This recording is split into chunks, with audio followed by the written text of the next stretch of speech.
Bismillahirrahmanirrahim. Assalamualaikum warahmatullahi wabarakatuh.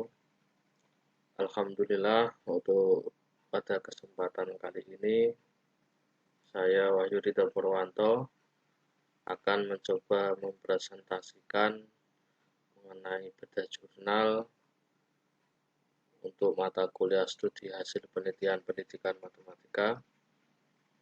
Yang pertama yang kami hormati Bapak Profesor Dr. Kartono dan Bapak Dr. Mulyono selaku dosen pengampu mata kuliah studi hasil penelitian pendidikan matematika dan teman-teman seperjuangan juga yang saya hormati.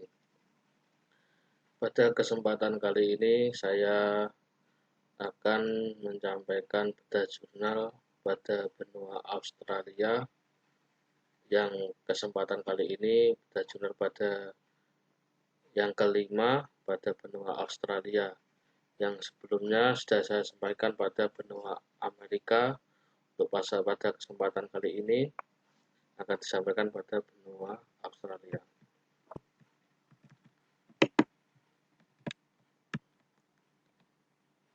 Dari yang sebelumnya, rencana pada judul disertasi yang akan saya angkat yang berkaitan dengan etnomatematika, budaya daerah, mengenai Gus Jigel, di mana etnomatematika itu akan kami padukan dengan berpikir kritis matematis, di mana pada permasalahan etnomatematika budaya daerah yang ada kita angkat, kita kaitkan dengan berpikir matematis, seperti apa saja kriteria dari berpikir kritis matematis yang dipadukan dengan etnomatematika Gus Jigel.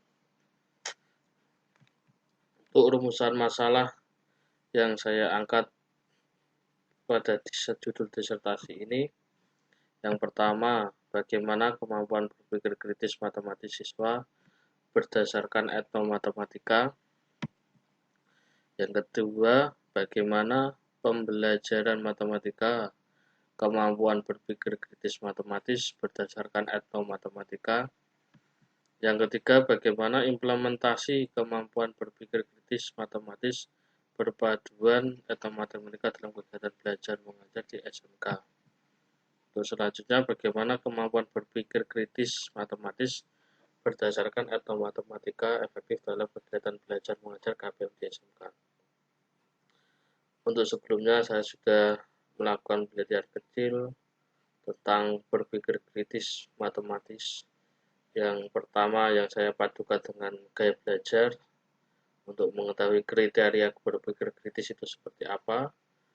Untuk yang penelitian yang selanjutnya, yang kedua, saya mengkhususkan pada berpikir kritis pada jenjang tingkat SMP, karena saya ingin melihat kriteria jenjang SMP itu seperti apa, nanti kemudian dilanjutkan pada SMK yang dipadukan dengan etnomatematika.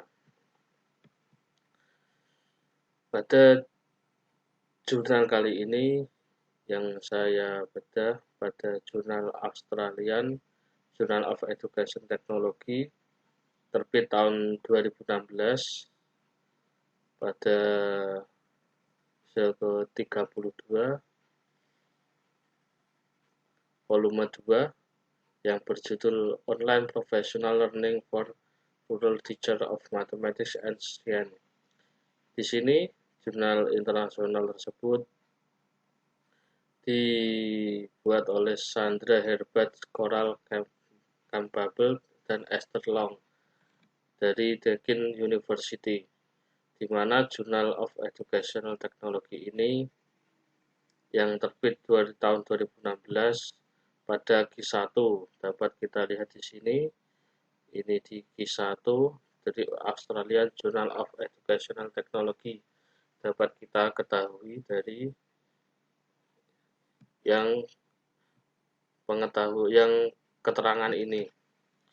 Dari judulnya ini saya mengambil profesional dalam mengajar matematika dan ilmu pengetahuan alam secara online secara media yang modern ini, khususnya saya ingin mengambil permasalahan mengapa guru harus berprofesi mengajar secara profesional. Karena saya ingin mengetahui permasalahan-permasalahan yang ada, mungkin permasalahan yang ada itu ada kaitannya dengan daerah yang akan saya teliti terhadap permasalahan guru, sehingga timbul suatu ide, suatu pemikiran bagaimana memberikan solusi. Nah, kalau di sini dari jurnal ini diberikan solusi pembelajaran melalui online. Dari judul yang jurnal internasional tersebut adalah pembelajaran profesional metode online untuk guru-guru pedesaan matematika dan sains, di mana di sini diceritakan banyak kekurangan guru dalam mengajar secara konvensional, sehingga dilakukan penelitian bagaimana untuk meningkatkan hasil siswa terhadap prestasi, khususnya pada matematika dan ilmu pengetahuan alam dari guru-guru pedesaan agar mengangkat nilai mutu dan kualitas siswa. Kita lihat bersama bahwa pembelajaran profesional dalam pendidikan matematika dan sains memiliki potensi untuk mengatasi kekhawatiran tentang kekurangan di bidang ini dan dampaknya terhadap pertumbuhan ini, di mana maksud dari kalimat tersebut adalah memberikan solusi terhadap kekurangan terhadap pemahaman siswa dalam bidang matematika dan sains agar membentuk pembelajaran yang profesional yang dilakukan oleh guru. Studi ini mengeksplorasi pemanfaatan pembelajaran profesional online dalam matematika dan pendidikan sains oleh para guru di daerah pedesaan dan meneliti persyaratan guru untuk membentuk pembelajaran profesional ini. Nah, kita ketahui bersama bahwa di suatu daerah itu otomatis ada daerah pedesaan atau daerah terpinggirkan, mungkin dalam karakter pembelajarannya kurang maksimal, sehingga di situ akan menimbulkan permasalahan-permasalahan terhadap siswa, khususnya yang menerima pembelajaran, apalagi pembelajaran matematika dan sains yang merupakan momok pelajaran yang sangat menakutkan mungkin dari siswa-siswa yang mendapatkan pelajaran tersebut.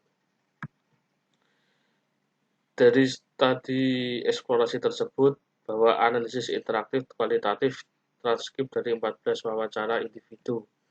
Di sini penelitian melakukan secara kualitatif dilakukan dengan semi terstruktur pada 14 responden, terdiri dari kelompok guru matematika dan sains yang merupakan program pembelajaran profesional yang tidak hanya disampaikan secara fleksibel tetapi juga menyediakan konten pembelajaran profesional yang memiliki nilai kualitas tinggi. Nah, di sini diharapkan dari pembelajaran profesional ini dapat memiliki nilai kualitas yang tinggi dalam memperoleh prestasi belajar siswa yang merupakan hasil akhir dari pembelajaran yang ingin dicapai. Sekolah-sekolah non-metropolitan dan murid-muridnya memiliki nilai yang jauh lebih buruk dalam matematika dan pendidikan sains. Di sini dikatakan bahwa mungkin di suatu daerah itu yang berkaitan dengan budaya juga, ada sekolah-sekolah yang masih membutuhkan pembelajaran yang profesional untuk memberikan pembelajaran yang aktif dan timbal balik antara guru dan murid. Di sini pembelajaran profesional dalam lingkungan virtual menghadirkan biaya dan tantangan tertentu. Itu termasuk salah satu kendala guru di mana harus memberikan pembelajaran profesional, sehingga di mana kalangan pedesaan atau kalangan terpinggirkan mungkin dari masalah utama adalah masalah biaya dalam memberikan pembelajaran yang maksimal. Nah, di sini guru untuk meletakkan ide-ide baru dalam pengalaman pribadi mereka sendiri melalui sistem sosial mereka dan karenanya mengubah praktik mereka. Sehingga dari yang dikatakan Burko ini yang saya tanggapi ini dalam guru memberikan ide-ide baru itu sesuai dengan keinginannya, mungkin sesuai dengan kapasitas secara minim, belum diekspor secara maksimal untuk disampaikan kepada murid-muridnya atau siswa-siswanya dalam memberikan pembelajaran khususnya matematika dan sains.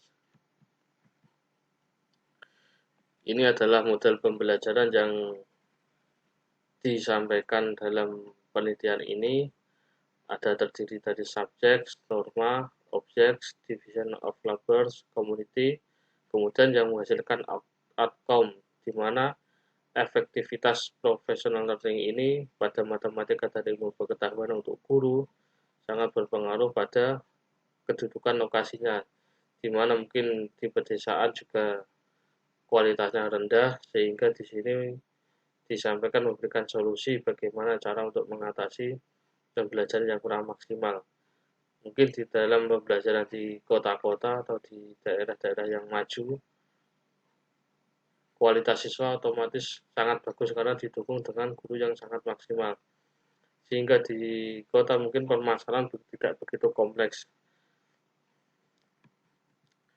Interaksi lain termasuk penerapan strategi yang dapat meningkatkan partisipasi aktif dari sebanyak mungkin anggota serta akses berkelanjutan ke sumber daya dan tampaknya penting bagi peserta.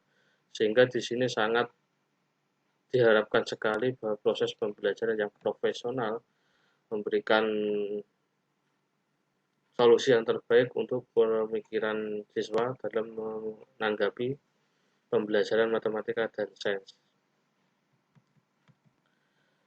Dari pendapat Opfer dan Peter tahun 2011 menekankan pentingnya teori penjelasan pembelajaran guru sebagai sistem yang kompleks yang memerlukan strategi inklusif variabel, penelitian, pengembangan, dan perencanaan evaluasi. Di sini dari Opfer dan Peter 2011 ini yang memberikan rancangan gagasan yang bertujuan pada evaluasinya terhadap siswa, di mana siswa itu setelah mendapatkan pembelajaran menghasilkan evaluasi seperti apa yang diharapkan punya evaluasi pembelajaran yang hasil yang maksimal. Dari masalah-masalah yang ada ini mungkin rencana akan saya sampaikan pada latar belakang disertasi saya, bagaimana kompleks permasalahan dalam pendidikan sehingga untuk karakteristik berpikir kritis siswa juga sangat berpengaruh dalam keadaan ini. Pengembangan profesional yang efektif berfokus pada mata pelajaran yang diajarkan guru, diselaraskan dengan standar kurikulum lokal, memperdalam pengetahuan konten guru, dan menumbuhkan bentuk pembelajaran aktif dan berbasis inquiry. Di sini juga digarisbawahi dapat standar kurikulum lokal yang berkaitan dengan kegiatan kebudayaan daerah masing-masing yang ingin memberikan atau menghasilkan pembelajaran yang aktif dan berbasis inquiry. Dalam matematika dan sains adalah sesi tatap muka dengan elemen diskusi yang kuat yang dirangsang oleh kegiatan langsung, di mana di sini disampaikan bahwa Campbell tahun 2012 menginginkan untuk pembelajaran dari matematika dan sains adalah tatap muka dengan dua jalur, dari siswa ke guru dan guru ke siswa, adanya timbal balik dan pembelajaran yang aktif. Penelitian ini menggunakan pendekatan studi kasus yang diinformasikan oleh Landsat untuk memeriksa hubungan di dalam dan di antara peserta. Mungkin dari metodologi penelitian yang dilakukan ini adalah studi kasus yang rencana juga dalam penelitian disertasi itu menggunakan mixed methods. Ini juga sebagai bahan acuan saya, di mana studi kasus ini termasuk penelitian kualitatif yang menjadi sumber informasi bagi saya dalam melakukan penelitian secara kualitatif di disertasi saya. Setiap peserta dan konteksnya dianggap sebagai kasus dibatasi oleh waktu dan keadaan, sehingga dalam pemilihan peserta subjek itu tidak asal-asalan, harus sesuai dengan keadaan dan waktu dalam pengambilan informasi yang ada. Dari pendapat Jin tahun 2003 menunjukkan bahwa pendekatan studi kasus digunakan ketika peneliti memiliki pertanyaan terkait dengan bagaimana dan mengapa fenomena tersebut. Kemudian perilaku atau tanggapan peserta didik dapat dimanipulasi. Yang ketiga, kondisi konstekstual relevan dengan penelitian. Dan yang terakhir adalah batas antara konteks dan fokus penelitian tidak jelas. Dari hasil penelitian yang ada, diharapkan dapat memberikan kesempatan untuk kolaborasi dan pengajaran timbal balik, di mana jika media online digunakan itu atau media terbaru dari pemecahan masalah sebelumnya yang ada di sekolah itu akan memberikan pengajaran timbal balik untuk meningkatkan penggunaan bahasa lisan siswa, kelancaran dan pemahaman sesuai dengan pendapat Doran dan Biasa tahun 2015. Pada hasil penelitian yang kedua yaitu menggunakan contoh dan analogi dari kehidupan siswa. Mungkin ini dikaitkan dengan kebudayaan siswa atau daerah masing-masing siswa, daerah perdesaan atau perkotaan, bagaimana guru memberikan contoh yang secara analogi dari kehidupan siswa sehingga memudahkan siswa dalam menerima pembelajaran matematika dan sains. Sekian presentasi dari saya, kurang lebihnya mohon maaf. Mohon masukannya dari Bapak Profesor Dr. Kartono dan Bapak Dr. Mulyono terhadap apa yang saya sampaikan ini, dan mungkin teman-teman juga ingin memberikan masukan terhadap apa yang saya sampaikan. Dari saya kurang lebihnya mohon maaf. Wassalamualaikum warahmatullahi wabarakatuh.